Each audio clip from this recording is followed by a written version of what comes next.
हम लोग आज सल्तनत काल खत्म करेंगे, सल्तनत पीरियड लास्ट होगा, इसको बढ़िया से हम लोग सुनेंगे। पिछले क्लास में हम लोग पढ़ चुके थे कौन सा वंश, तुगलक। और आपको मालूम है तुगलक वंश का अंतिम शासक कौन है? जल्दी बोलिए। नासरुद्दीन मोहम्मद तुगलक। तो नासरुद्दीन मोहम्मद तुगलक के समय हम लोग मुख्य रूप से देखे थे तुगलक का अंत किसके कारण हुआ था? तैमूर लंग के आक्रमण के कारण। और जरा ध्यान दीजिए, तैमूर लंग के बारे में हल्का सा समझना होगा। मुख्य रूप से दो ऐसे रहे जो पूरे विश्व विजेता बनने का सपना देखे, सिकंदर जैसे। एक थे चीन के पास, आप जानते हैं जगह, उसका नाम है मंगोल, मंगोलिया उसको कहते हैं अभी। और ये मंगोल के जो नेता थे इनका नाम था चंगेज खां। जब हम चंगेज खां का नाम लेंगे तो आप समझना कि वो कहाँ के थे, मंगोल के। और बहुत बड़ा सेक्टर में इसने भी अपना राज किया। और चंगेज खां का आक्रमण भी अपना धन लूटने के लिए मुख्य रूप से करता था। और चंगेज खां का क्रूरता थोड़ा कम था। तैमूर लंग ये उज्बेकिस्तान, मध्य एशिया का, और ये भी विश्व विजेता बनना चाहा। इसने भी इधर का पूरा क्षेत्र लगभग जीता। ये बहुत बड़ा क्षेत्र तो नहीं, लेकिन इतना बड़ा क्षेत्र जीता। और भारत पर भी इसने हमला की। और मुख्य रूप से तैमूर लंग का भारत पर हमला कब हुआ, डेट भी पूछता है, 1398। आपको बताया भी थे 1398 में तैमूर लंग भारत पर हमला की। तैमूर लंग का जो आक्रमण है ये मुख्य रूप से बहुत क्रूरता से भरा है। अब सोचो, इसकी आदत होती थी सारे मुंडी को काट के एक साथ पहाड़ बनाने। कहीं हमला कर दिया और पूरे जितने लोग हैं उसको, सैनिकों को आदेश था कि सब मूड़ी का पहाड़ बनाओ, कितना ऊंचा बनाते, एकदम क्रूर। और 1398 में सोच सकते हो कि दिल्ली पर हमला किया। महमूद तुगलक बेचारा सोचा कि कुछ लड़ेंगे, 20,000 सेना लेके, 10,000 घोड़ा लेके, 300 हाथी लेके तैयार है। लेकिन पलक झपकते ही तैमूर लंग उसको जब हरा दिया तो डर से गुजरात भाग गया। और जितना दिन मर्जी किया, 8-9 दिन दिल्ली में जैसे इच्छा किया वैसे लूटपाट मचाया। सैनिकों को एकदम आदेश दे दिया कि कत्लेआम कर दो, लोग को एकदम दहशत हो जाए। और हजारों लोग को मार के सोचिए कि मुंडी का पहाड़ दिल्ली में खड़ा कर दी। इतना खतरनाक थे हमारे कौन, तैमूर लंग। तो तैमूर लंग बहुत ज्यादा खतरनाक, इन्हीं के नाम से आप जानते हो कि एक हीरोइन भी अपने बेटा का नाम रखे। कौन हीरोइन? करीना खान। तो सैफ अली खान और करीना खान का जो बेटा है, वो बेटा का नाम क्या रखा गया? तैमूर। तो इसके लिए काफी लोग हल्ला किए, बेटा का नाम तैमूर रख रहा है। तैमूर तो बहुत बड़ा जो है यहाँ पे आतंकवाद मचाने वाला था, काफी लोग का कत्ल किया, मार दिया। नाम इसका दूसरा रखो। और उन लोग का कहना है करीना कपूर के, मेरा बेटा है, हम जो नाम रखे, तुम लोग का क्या है? मेरा है, हम जो नाम रखे, तुम जो कहेगा वही नाम रखेंगे। तो इसमें तैमूर के बारे में थोड़ा सा विवाद भी होते रहता है। तो ध्यान दीजिए, कभी कभी अखबार में आएगा भी कि तैमूर 6 साल के हुए। अब लोग समझता है कि जाए तैमूर 6 साल का कैसे हो गया, तो करीना कपूर वाले तैमूर है। तो अब हम लोग जरा ध्यान दीजिए। तो तैमूर लंग की बात आपने समझ लिया। ये जब हमला किया तो इसका उद्देश्य क्या था? लूटपाट मचाना। और जो मुस्लिम धर्म नहीं मानते उनको, गैर मुस्लिमों की हत्या करना, मुख्य रूप से उन्हीं की हत्या ही करते। इसीलिए बजरंग दल वाले सब वाले ज्यादा लोग हल्ला किए तो उसके नाम रखने। तो इसमें हम लोग जरा ध्यान दें, यहाँ तैमूर लंग जब यहाँ से लूटपाट मचा के चल दिया तो एक व्यक्ति थे खिज्र खां। और उसी खिज्र खां को कहा कि तुम ये क्षेत्र जहां पे हम पूरा जीते हैं, दिल्ली है, सिंध क्षेत्र है, पाकिस्तान वाला जो क्षेत्र है, जो तुम इसका देखभाल करो और जो इनकम होगा कुछ पार्ट पहुंचा दो। और यही खिज्र खां यहाँ का राजा हो गया। आप चुके खिज्र खां को राजा कौन बनाया? तैमूर लंग। और इसी से यहाँ जो पहले से चल रहे थे तुगलक वंश, वो खत्म हो। यानी अगर तैमूर नहीं आता तो तुगलक खत्म नहीं होता। इसीलिए आपको पिछला क्लास में भी बताया था कि तुगलक वंश का समाप्ति किसके कारण हो? तैमूर लंग के कारण। अब सोचो, इसका नाम में लंग लगा हुआ है। लंग मींस लंगड़ा होता है, ये लंगड़ा था और इसलिए शॉर्टकट में इसको लंग कहते, तैमूर लंग। अब इसमें सोच सकते हैं कि तैमूर लंग, ध्यान दीजिए, ये तैमूर लंग लंगड़ा होते हुए भी इतना ज्यादा हिम्मती साहसी है कि सोच सकते हो पूरा क्षेत्र का ही विजेता है। और इसी के द्वारा बनाया गया एक राजा है खिज्र खां। तो क्या तुमको लगता है कि खिज्र खां सुल्तान की उपाधि लेगा? सुल्तान का मतलब है कि हम खलीफा के आदमी। सुल्तान मींस क्या होता है? खलीफा का आदमी, सनद पत्र प्राप्त करने वाला। तो आपको लगता है खिज्र खां कहेगा कि हम खलीफा के आदमी हैं? खिज्र खां किसका आदमी है? तैमूर लंग का आदमी। इसीलिए सल्तनत काल में एकमात्र राजा है जो कहा कि मैं खलीफा का आदमी नहीं हूं, मैं सुल्तान नहीं हूं, हमारे आला हेड तैमूर लंग है और हम उनके रैयत हैं, छोटे किसान टाइप में। और उसने उपाधि लिया कर रैयत आला। ये बहुत महत्वपूर्ण। तो आपको जरा ध्यान से सुनना है, खिज्र खां राजा कब बना है? 1414। और बहुत कम समय तक, लगभग 7 साल तक राजा रहा। और ये सैयद वंश का संस्थापक। क्वेश्चन आपसे पूछा जाएगा कि बताओ सैयद वंश के संस्थापक कौन? खिज्र खां। तैमूर लंग ने लाहौर, मुल्तान यानी पाकिस्तान का जो क्षेत्र देख रहे हो, उसी का गवर्नर किसको बनाया था। और इसीलिए खिज्र खां कभी भी सुल्तान की उपाधि धारण नहीं किया। उसकी उपाधि क्या थी? रैयत आला। ये अच्छा प्रश्न है। सल्तनत काल का किस राजा ने सुल्तान की उपाधि धारण नहीं किया? खिज्र खां। खिज्र खां की उपाधि क्या थी? रैयत आला। आला मींस बड़ा, आला मींस बड़ा, कहते नहीं आला अधिकारी। आला अधिकारी मैंने बहुत बड़े अधिकारी। और रैयत आला, हम उस बड़े के हम रैयत है, छोटा एक पार्ट है। जब तैमूर लंग मर भी गया तो तैमूर लंग के बेटा का नाम है शाहरुख। शाहरुख जो है वो तैमूर लंग के बेटा का नाम। तो उसके जो है शाहरुख जो उसका बेटा है खिजर खां कहा कि हम आपके छोटे एक सिपाही हैं, हम कभी भी लेकिन मर गए हैं तो हम कहेंगे हम सुल्तान। आया जब तक यहाँ तैमूर लंग भी नहीं मिला वो उपाधि नहीं मिला। इसके बाद अगला एक जिनका नाम है मुबारक शाह खिलजी। आपको याद है खुद को अपने खलीफा घोषित किया। मुबारक शाह लोग देख रहे हैं सैयद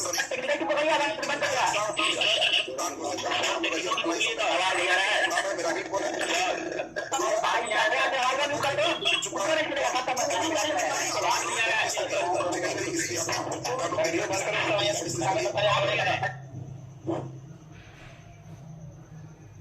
तो हम लोग इसमें अभी देखे रैयते आला से दूसरी उपाधि फिर सुल्तान लेने वाला बोलो कौन बना? मुबारक शाह।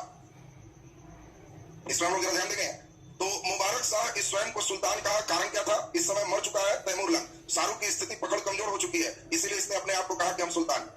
दूसरा एक बहुत इंपॉर्टेंट है, इसके दरबार में एक बहुत बड़े विद्वान रहते थे और वो विद्वान का नाम आपसे पूछेगा याहिया बिन अहमद सरहिंदी। आपसे पूछा जाएगा याहिया बिन सरहिंदी किसके दरबार में थे? तो ये मुबारक शाह के दरबार में थे और इसने मुबारक शाह के लिए एक पुस्तक लिखा जिसका नाम है तारीखे मुबारक शाही। अब क्वेश्चन देगा तारीखे मुबारक शाही किसने लिखी? तो आपको ध्यान रखना है तारीखे मुबारक शाही किसने लिखा? याहिया बिन अहमद सरहिंदी। तो याहिया बिन अहमद सरहिंदी इन्होंने जो पुस्तक लिखा उसका नाम क्या है? तारीखे मुबारक शाही। एक और क्वेश्चन पूछा है कि बताओ सैयद वंश में कौन राजा शाह की उपाधि धारण की? तो ये है मुबारक शाह, अंतिम में देखो शाह लगा। इसका मेन नाम था मुबारक खां, लेकिन जब राजा बना तो उपाधि लिया शाह और खां हटा के शाह कर दिया तो नाम क्या हो गया? मुबारक शाह। तो शाह की उपाधि लिया या सुल्तान की उपाधि लिया और इसका पुस्तक कौन है? तारीखे मुबारक शाही। और तारीखे मुबारक शाही पुस्तक के लेखक कौन है? याहिया बिन अहमद सरहिंदी। उल्टा आएगा कि सरहिंदी कभी कभी यहीं पे आ जाता है, उतना बड़ा नाम नहीं देगा, पूछेगा सरहिंदी किसके दरबार में? तो मुबारक शाह के दरबार में। और लास्ट सैयद वंश का अंतिम शासक कौन है? अलाउद्दीन आलम शाह। अलाउद्दीन आलम शाह इसका अंतिम शासक है। तो हम समझते हैं कि सैयद वंश आपका एकदम ठीक ठाक हो जाना चाहिए। क्या सैयद वंश में जल्दी जल्दी याद करिए जो अभी आप लोग पढ़े। पहला नंबर पढ़े कि सैयद वंश किसके कारण बना? तैमूर लंग के कारण बना और उसके कारण ही तुगलक वंश समाप्त हो। तैमूर लंग का काम क्या था? लूटपाट मचाना, कत्लेआम करना। और फिर हम लोगों ने देखा कि तैमूर लंग के कारण ही एक नया वंश आया सैयद। इसके संस्थापक कौन है? खिजर खां। खिजर खां में दो ही मुख्य बात आपको बताया, जल्दी जल्दी याद कर लीजिए। सैयद वंश के संस्थापक है, ये कभी भी सुल्तान की उपाधि धारण नहीं किया। इसकी उपाधि क्या है? रैयते आला। और इसको पाकिस्तान के क्षेत्र में गवर्नर बनाया था किसने? तैमूर लंग ने। तो बताओ ये खिजर खां क्लियर है सबका? खिजर खां के बाद मुख्य रूप से इसका राजा कौन है? मुबारक शाह। मुबारक शाह में दो चीज आते हैं, इसने शाह की उपाधि लिया। ये सैयद वंश का पहला राजा है जिसने सुल्तान की उपाधि लिया और इसी के नाम से एक पुस्तक है तारीखे मुबारक शाही। और तारीखे मुबारक शाही पुस्तक के लेखक कौन है? याहिया सरहिंदी। याहिया सरहिंदी, कभी कभी सरहिंदी भी शॉर्टकट में आपको आ जाएगा, तो सरहिंदी इसी के दरबार में। और लास्ट आपको पूछा जाए सैयद वंश के अंतिम राजा कौन है? अलाउद्दीन, और जल्दी बोल दीजिए, आलम शाह। अब हम लोग देखेंगे नए वंश, इसका नाम क्या है? लोदी। और लोदी पर जरा ध्यान दीजिए। लोदी में भी कुछ नहीं, तीन राजा सुनोगे बस काम खत्म, बहलोल, सिकंदर और इब्राहिम। ये तीन लोदी आप जैसे सुनेंगे, तीन ही राजा बने हैं लोदी वंश में और आपका लोदी काल खत्म और सल्तनत काल खत्म। तब हम लोग मुख्य रूप से आज शुरू कर लेंगे आपका मुगल सेक्शन। अब जरा बढ़िया से आप लोग सुनेंगे जरा ठीक से। लोदी वंश में हम लोग जरा एक चीज ध्यान दे दें। लोदी वंश के बारे में एक चीज समझ लो, अब तक जितने वंश पढ़े वो सब तुर्क थे और लोदी पहला है जो अफगान। इसीलिए दो क्वेश्चन आते हैं, भारत में अफगान राज्य के संस्थापक कौन है? तो बोलो लोदी। लेकिन भारत में तुर्क राज्य के संस्थापक कौन है? तो कुतुबुद्दीन ऐबक। देखिए दोनों राज्य आपको क्लियर होना चाहिए। एक पहला अफगान राज्य, इसके पहले जो भी आपने पढ़ा, पहला नंबर पढ़ा गुलाम वंश, गुलाम के बाद बोलो खिलजी, खिलजी के बाद तुगलक, तुगलक के बाद सैयद। ये जितना भी पढ़ रहे हैं सब का सब तुर्क है। और इसीलिए मुस्लिम में भी एक पुराने वाले सभी तुर्क मुस्लिम, और भारत में सबसे ज्यादा तुर्क मुस्लिम ही रह रहे थे। और उनके यहाँ नौकरी करने के लिए अफगान से कुछ गरीब लोग, वो भी मुस्लिम थे, वो नौकरी करने आए थे। और नौकरी के क्रम में ही एक बिजनेसमैन है बहलोल लोदी। धीरे धीरे जब देखा सैयद वंश कमजोर पड़ रहा है तो ये खुद को ही अपना सुल्तान घोषित कर दिया। और ये पहला अफगान है जो भारत में राजा बना। इसके बारे में कहा जाता है कि जब ये राजा बना तो ये पूरे अफगानिस्तान में खबर भेजा कि तुम्हारा भाई राजा बना है अफगानिस्तान का, जिसको गरीबी मिटाना है भारत आओ। दरबार में सब अफगानी लोग ही बहाल हो तो तुम लोग को तुरंत नौकरी। तुम में से कोई लड़का बहुत बड़ा बन जाएगा तो हो सकता है अपने जिला में अनाउंस कर देगा कि इस जिला के आना विशेष फैसिलिटी। भाई गांव वाला रहेगा तो उसको पक्का नौकरी है, तुम्हारे हाथ में सिग्नेचर आ जाएगा। तो कई बार ऐसा लोग करते भी कि कल्याण कर देते हैं। तो उसी प्रकार से इसके लिए इतिहासकार कहते हैं कि पहली बार बहलोल लोदी के समय अफगानी टिड्डे की तरह भारत आए। टिड्डे की तरह बल्ब जलाते हो तो टिड्डा वगैरह देखते होगे, उछल उछल के कितना कीड़ा आता है, वैसे अफगानी भारत आए। तो सोचिए बहुत ज्यादा अफगानियों की संख्या होगी। इसके पहले भारत में संख्या किसकी थी? तुर्क का। अब संख्या किसका है? अफगान का। और बहलोल लोदी के बारे में सबसे महत्वपूर्ण क्या है, कोई सल्तनत काल का राजा इतने लंबे समय तक राज नहीं किया। ये भी एक इंपॉर्टेंट दो चीज अक्सर पूछा जाता है, और क्वेश्चन आपको विश्लेषण पर क्वेश्चन। सल्तनत काल में सबसे लंबे समय तक किस वंश का शासन रहा? तो तुगलक वंश हो। तुगलक सबसे लंबे समय तक रहा। और सल्तनत काल में किस राजा ने सबसे लंबे समय तक राज किया? तो बहलोल लोदी। तो बहलोल लोदी का राज देख सकते हो कि लगभग कितने समय? 38 साल। और सोचिए 38 साल तक राजपाट चला, इतना लंबा समय कोई राजा नहीं टिके। बाकी अकबर, औरंगजेब, मुगल काल में वो दोनों बराबरी ठिकाए। मुगल काल में जब पढ़ेंगे तो सब अकबर और औरंगजेब आए। बाकी ध्यान दीजिए, अकबर कब राजा बना? तो 1556, पानीपत का द्वितीय युद्ध होगा। और अकबर मरा कब? 1605। इसको घटाओगे तो घटाने के बाद तुम खुद देखोगे कितने साल आ जाए? 49 साल।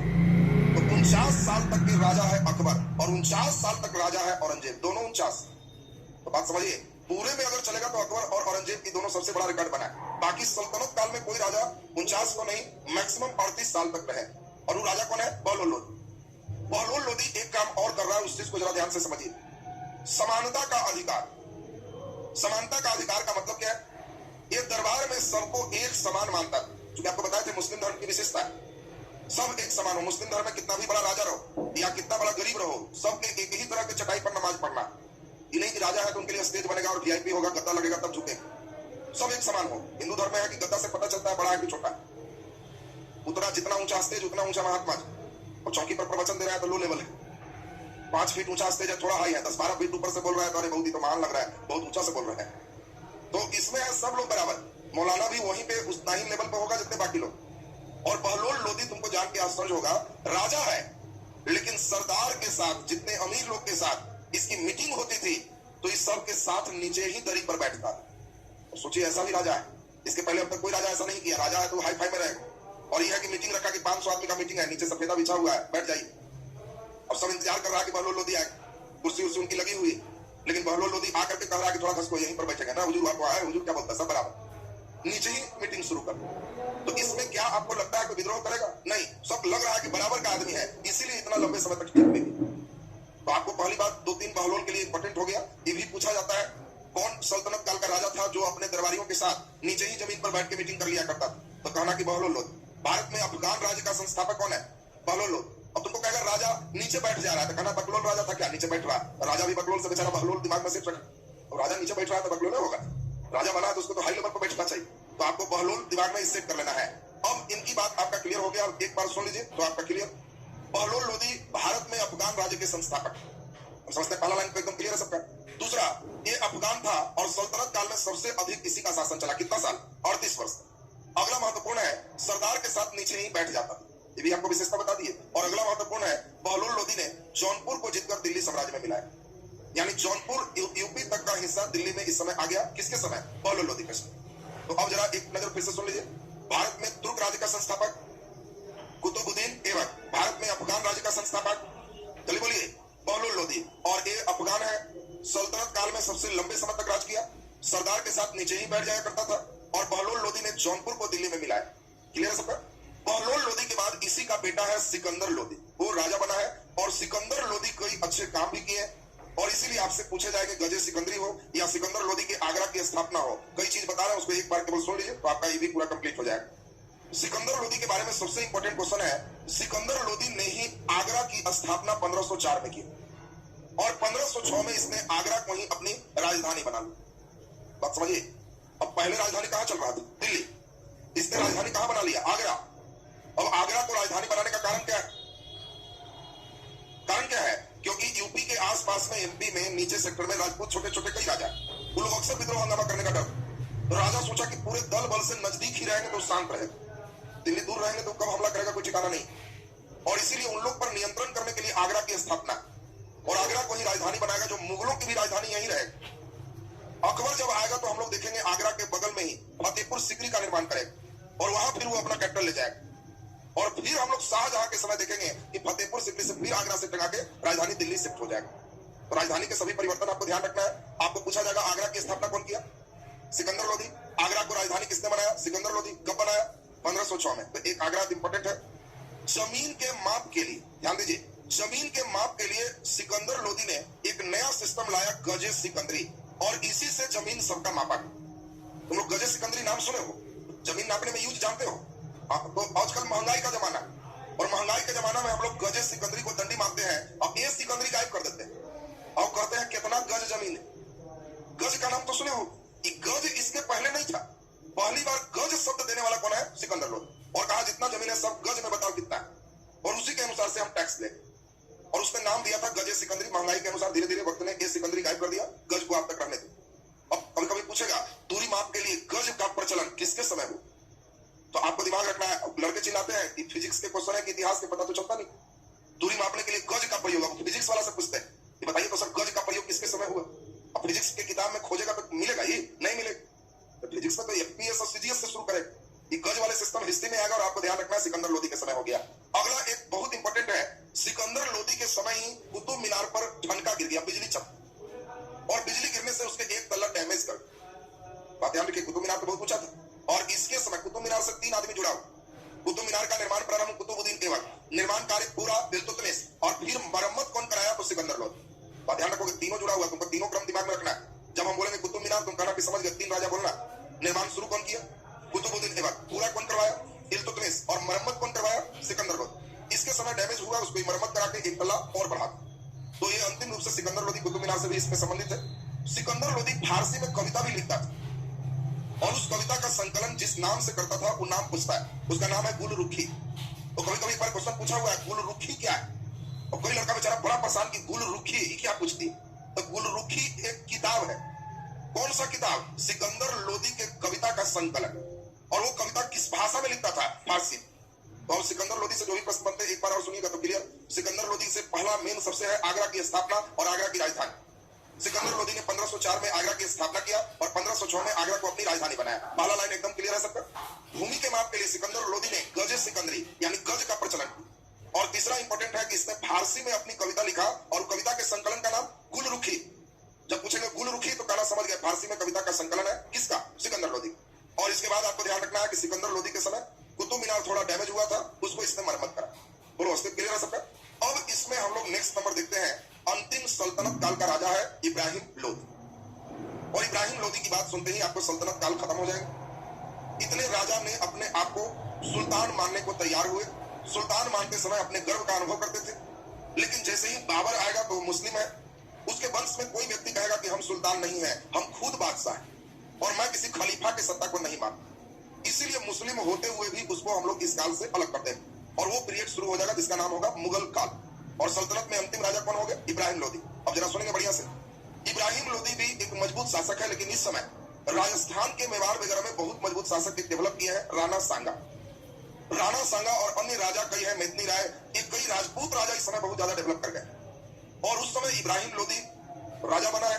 ये लोधी वंश का अंतिम और सल्तनत काल का अंतिम राजा है। अब एक दो इंपॉर्टेंट लड़ाई है, इस लड़ाई को आपको ध्यान में सेट रखना है। एक लड़ाई की पूछा हुआ भी क्वेश्चन है, इसको हम लोग कहते हैं खातोली का युद्ध।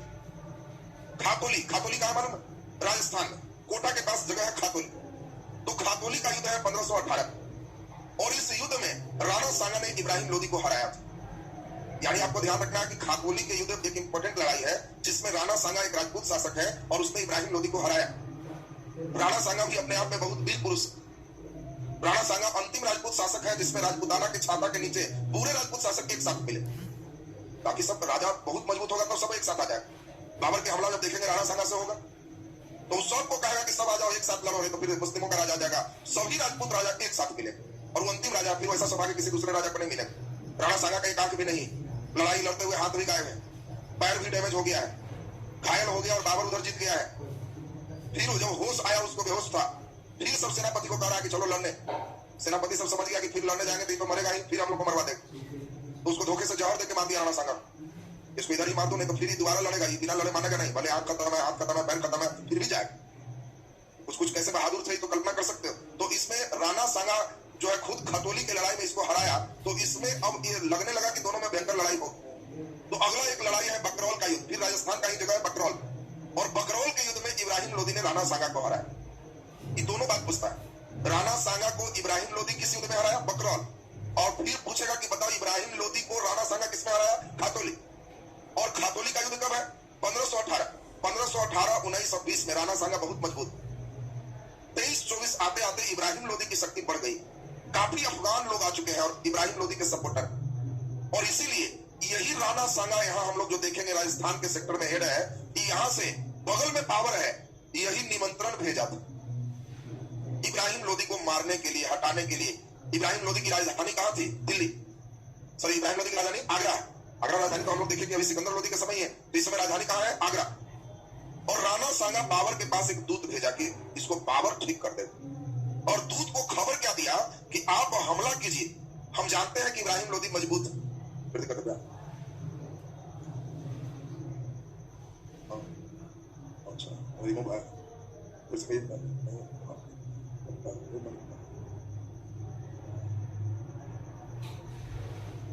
चलिए हम लोग जरा ध्यान से समझे।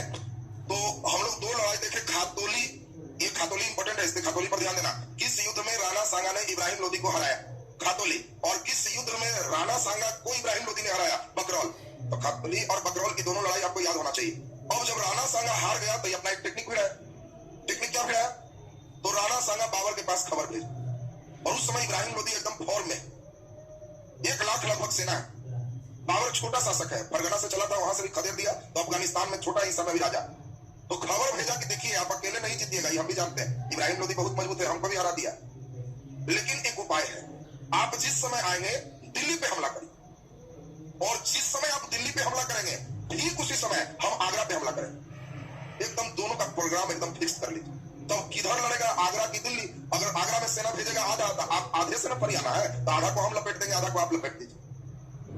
अब देखिए बड़ा बढ़िया प्रोग्राम है, बाबर को भी आइडिया पसंद आ गया, यहाँ ठीक प्रोग्राम कहा, क्योंकि जिस समय हम हमला करेंगे तो उस समय हम आक्रमण करेंगे दिल्ली पे, और यहाँ आक्रमण कहाँ करेगा? आगरा पर। तो दोनों जगह हमला होगा, सेना बट जाएंगे और आराम से जीत जाएंगे। राणा सांगा क्यों बुला रहा? क्योंकि इसको मालूम था कि बाहरी मुस्लिम इंडिया रहने नहीं आएगा, लूटपाट मचाएगा, इसको कहेंगे दिल्ली में हुजूर जो मिलता है लीजिए, समेटिए, निकल, और निकलिएगा तो दिल्ली, या दिल्ली रख भी लीजिए, कोई बात नहीं है। इसका ध्यान खूबसूरत आगरा पर। तो चलिए हम आगरा पे हमला किए तो आगरा लपेटे, आप दिल्ली लपेटिए, आगरा तो मेरा रहेगा ना। या उसको ज्यादा चांस यही लग रहा था कि हमला करेगा, धन बटोरेगा, चला जाए। अब यहां से हम लोग कंडीशन पर जरा गौर करेंगे।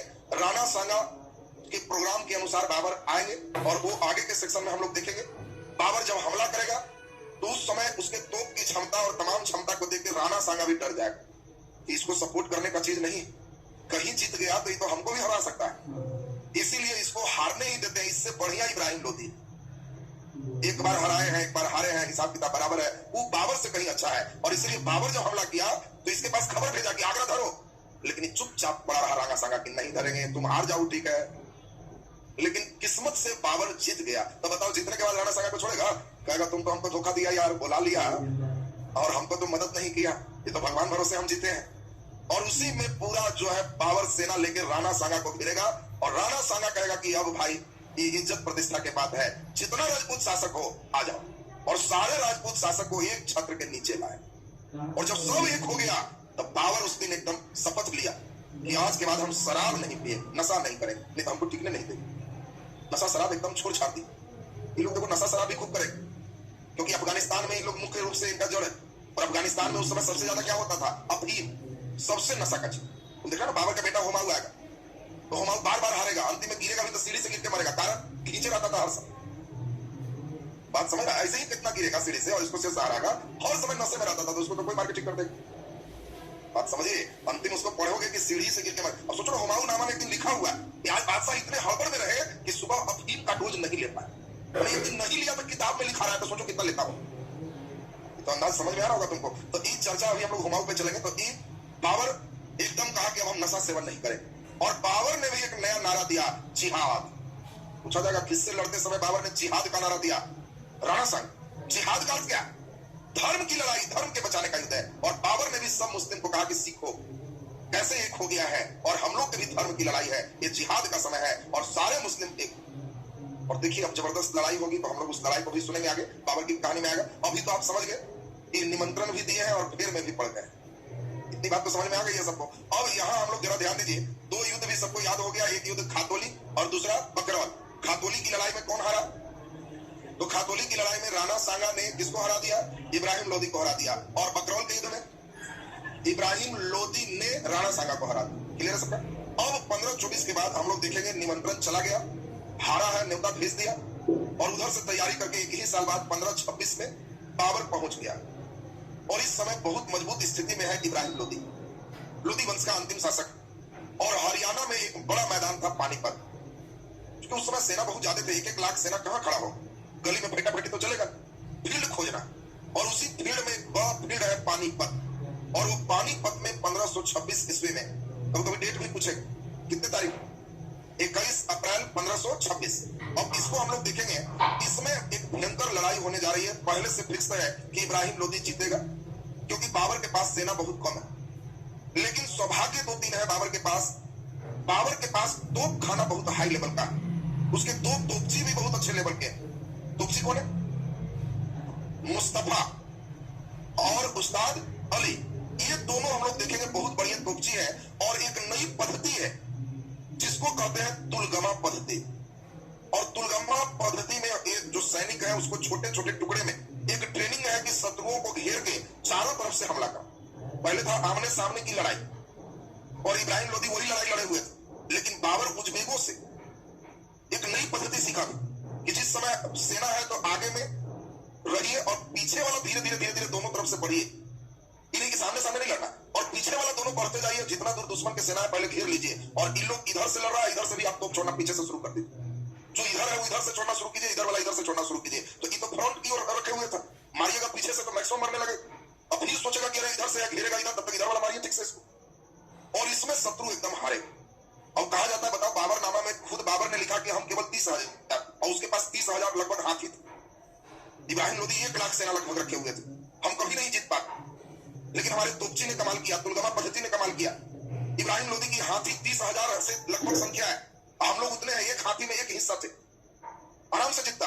लेकिन उसके हाथी तोप की आवाज उतना सुना नहीं था, और हम जब तोप छोड़ते थे तो हाथी बिदक जाता था और अपने सेना को अपने मारने लगता था। देखिए उल्टा कंडीशन। अब किसी का गाय है और गाय कभी शहर में रोड पर नहीं आई, तो कभी पहली बार रोड पर आएगा तो मालिक को खेत में गिरा देगा, क्योंकि कोई गाड़ी हॉर्न मारेगा तो उसको लगेगा चढ़ा देगा क्या, अब मालिक को नहीं जानते हैं, भागो, कुछ उठा के वो खींच लेगा। और जो गाय भैंस पहली बार आवाज सुनेगी तो बिदक जाएगा। हाँ, रोड पर कोई गाँव है, डेली वहां से गाड़ी गुजर रही है, तो गाय भैंस भी थेथर हो जाता है। फिर आराम से रोड पर बैठा हुआ है, एकदम पगुरा रहा है, रोडे पर बैठा हुआ है, गाड़ी वाला बेचारा हॉर्न पर हॉर्न मार रहा है, तो भैंस भी उसको देख के कह रहा है कि डिस्क ब्रेक नहीं तुम्हारा, मारो पहले ब्रेक। सोचिए, भैंस में उठने का नाम नहीं ले रहा कि पहले डिस्क ब्रेक लगाओ, धीरे से हम बाद में उठेगा, भी हल्ला करना, ब्रेक ब्रेक मार के तब।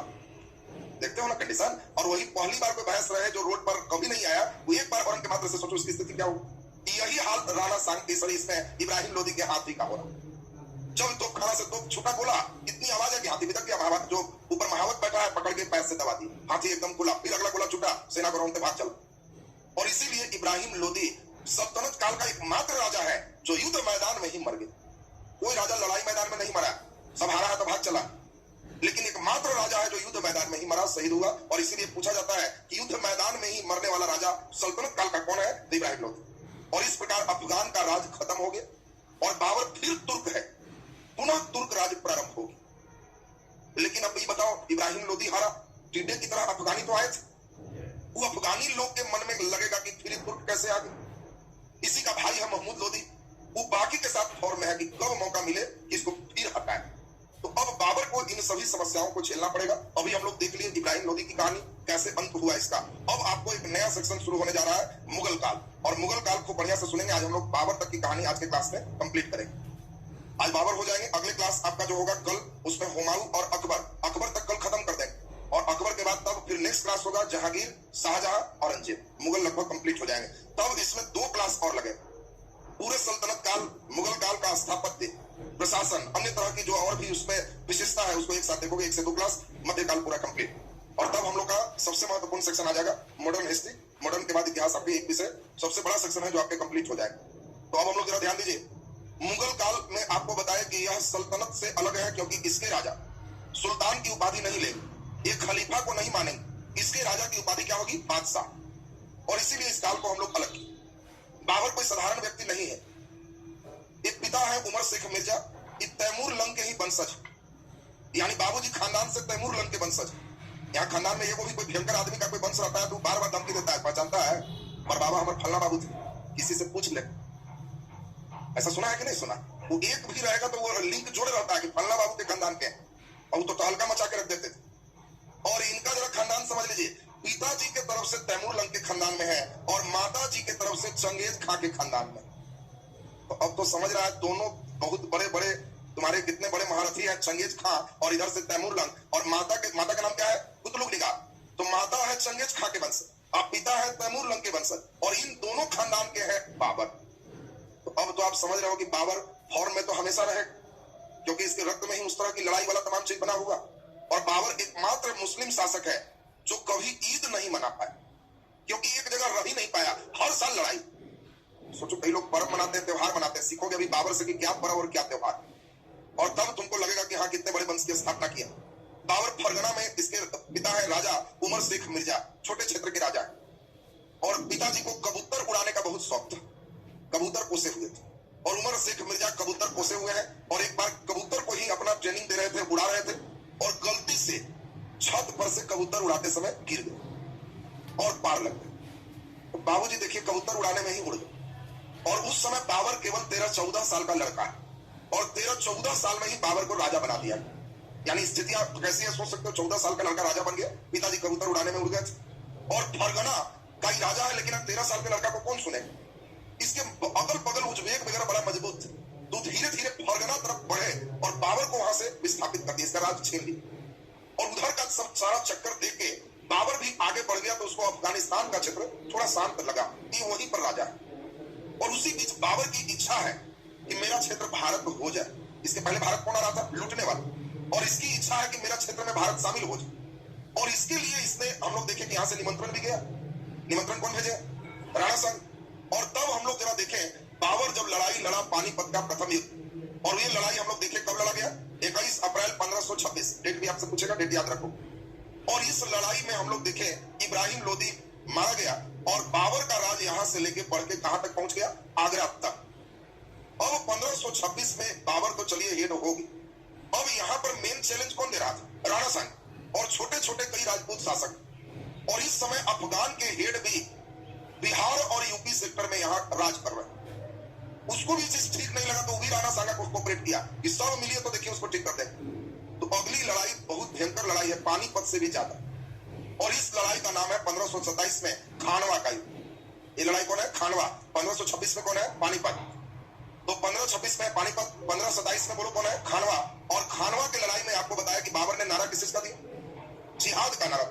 जिहाद मीन्स क्या होता है? धर्म। सब धर्म के लिए एक हो जाओ, और यहाँ जिहाद का नारा दिया। और इस युद्ध में राणा सांगा घायल हो गया, और आपको बताया कि बेहोश हो गया।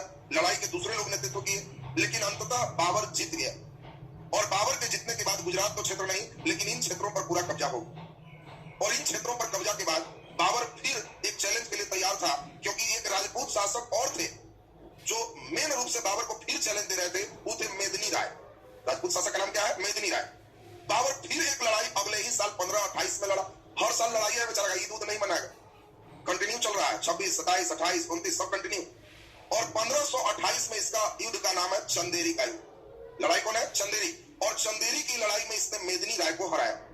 अब एक कंपटीटर और बच गए, अफगान, क्योंकि अफगान वाला तो इब्राहिम लोदी के भाई वगैरह जिंदा है।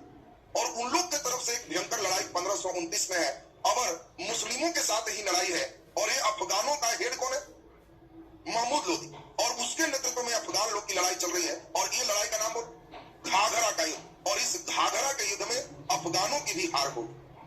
और सोच सकते हो बाबर बिहार तक आया है, मनेर तक पहुंचा है। मनेर के सूफी संत का जिक्र उसने अपने बाबरनामा पुस्तक में किया। और सोचिए कि अब इधर के क्षेत्र तक पूरे बाबर कब्जा कर लिया है। और यहाँ 1529 में घाघरा का लड़ाई जीत के अब शांति लेता कि ईश्वर ने उसे 1530 में हमेशा के लिए शांत कर दिए, मृत्यु हो। तो देख लीजिए कंटिन्यू। अब हमेशा जो व्यक्ति लड़ाई ही लड़ रहा है तो बहुत कम उम्र में ही मर गया, लेकिन युद्ध निरंतर करने के कारण मुख्य रूप से कभी इसको शांति चैन नहीं है, लगातार जगह परिवर्तन हो रहा है, इन सभी कारणों से वो मरा। तो बाबर की मृत्यु कब है? 1530। जब बाबर मर गया तो इसको आगरा में ही दफना दिया। बाद में किताब इसने अपनी किताब खुद लिखी, और सोचो इतना लड़ता भी था और रात में किताब लिखता था, सब लड़ा फरियाया और आगे 4 पन्ना 2 पन्ना लिखा, आज इसको देख रही ऐसा था, इसको देख रही ऐसा था, इसको ठीक की। और सभी किताब फारसी में, लेकिन इसकी किताब तुर्की भाषा में है। ये तुर्क का बहुत बड़ा जानकार, और इसीलिए इसके पुस्तक का नाम है तुजुके बाबरी, या इसी को बाबर नामक कहते हैं। ये इसकी आत्मकथा है। इसके लेखक कौन है? बाबर। और किस भाषा में लिखा हूं? तुर्की भाषा में। और तुर्की इनके बच्चे लोग समझते नहीं थे, लोग फारसी समझते थे। बाद में जब पुस्तक पढ़ा गया तो देखा गया वो किताब में बाबर ने लिखा कि हमारी अंतिम इच्छा है कि यदि मैं मर जाऊं तो मुझे अफगानिस्तान के काबुल में दफनाना, वो मेरा सबसे प्रिय जगह है, और यहाँ ऑलरेडी दफनाया जा चुका है आगरा। तब वो लोग कहे कि भाई इनकी इच्छा पूर्ति होनी चाहिए। तो आगरा वाले कब्र से इनको फिर खोद के निकाला गया, तो कुछ कुछ हड्डी निकला, और उसको ले जाके फिर अफगानिस्तान के काबुल में दफनाया। तो पूछा जाएगा कौन मुगल बादशाह है जिनको 2 जगह दफनाया गया, तो वो बाबर है। और एक बाबर से आपको मुख्य रूप से प्रश्न आए, अब एक बार केवल सुन लीजिए तो याद हो जाएगा। बाबर की लड़ाई सुन लें। 26 में बोलो पानीपत, 27 खानवा, 28 चंदेरी, 29 घाघरा और 30 मृत्यु। एक लाइन केवल याद करो, सब याद हो जाएगा। जब हम बोलेंगे बाबर तो आप कहना कि समझ गए, बाबर में पान खाओ, चबाओ, घर जाओ, मर जाओ। बड़ा आसान है। पान एक बोलो, खाओ, पहले खाओ, फिर चबाओ, और तब घर जाओ, और फिर मर जाओ। तो जल्दी बताओ, ये दिमाग में आ गया सबको? लड़ाई कभी कभी सजाने के लिए आता है। तो कहना बाबर की लड़ाई सर एकदम याद है। पान, तो पान से बोलो जल्दी, पानीपत, खाओ, खानवा, चबाओ, चंदेरी, घर जाओ, घाघरा, मर जाओ, तो मर गए। 26, 27, 28, 29, 30 करते। बोलो, डेट एकदम क्लियर है सबका? अब बाबर के सभी चीज एक बार सुन लिया जाए तो आपका यहाँ से सेक्शन कंप्लीट हो जाएगा। तो एक बार अब बढ़िया से सुन लिया जाए। बाबर पिता की ओर से कैसे है? तैमूर वंश के, और माता की ओर से चंगेज खां के। बाबर कहाँ का राजा है? फरगना के। पिता का नाम उमर शेख मिर्जा। बाबर को भारत आने का निमंत्रण कौन दिया? राणा सांगा। राणा सांगा उसी समय कहाँ अटैक करने को बोला था? आगरा में। बाबर द्वारा किया गया युद्ध 21 अप्रैल 1526। डेट याद रखना। पानीपत के प्रथम युद्ध। इसके तोपची कौन है? उस्ताद अली और मुस्तफा। ये दोनों का नाम याद रहेगा। और किस पद्धति से लड़ा? तुलगमा पद्धति से, और इसने इब्राहिम लोदी को हरा दिया। 1527 में लड़ाई कौन है? खानवा का युद्ध, और इसमें बाबर ने किसको हराया? राणा सांगा को। और नारा क्या दिया? जिहाद का नारा दिया। 1528 में चंदेरी का युद्ध, और बाबर ने मेदिनी राय को हराया। 1529 में घाघरा का युद्ध, और बाबर ने महमूद लोदी को हराया, अफगान का जो नेतृत्व कर रहे थे। और घाघरा का युद्ध पहला युद्ध है जो जल और थल दोनों पर एक साथ लड़ा गया। ये भी महत्वपूर्ण। कई बार क्वेश्चन बड़ा उल्टा पुल्टा पूछता है कि बाबर द्वारा लड़ा गया और कौन युद्ध था जो जल थल दोनों में एक बार लड़ा गया? पानीपत, घाघरा सब दे देगा। तो ध्यान रखना कि घाघरा एकमात्र युद्ध है जो जल थल एक बार दोनों एक साथ लड़ा गया। और 26 दिसंबर 1530 को बाबर की मृत्यु हो गई। बाबर को बोलो पहले कहां दफनाया गया? आगरा में। और उसके बाद बोलो काबुल में। बाबर का आत्मकथा बाबरनामा या उसी पुस्तक का नाम तुजुके बाबरी है, और किस भाषा में लिखा हुआ है? तुर्की भाषा में लिखा हुआ है। तो हम समझते हैं बाबर भी एकदम क्लियर है सबका। अब बाबर के बाद हुमायूं और अकबर। एक कल के क्लास में आपका चलेगा, और कल हम लोग 2 और राजा पढ़ लेंगे।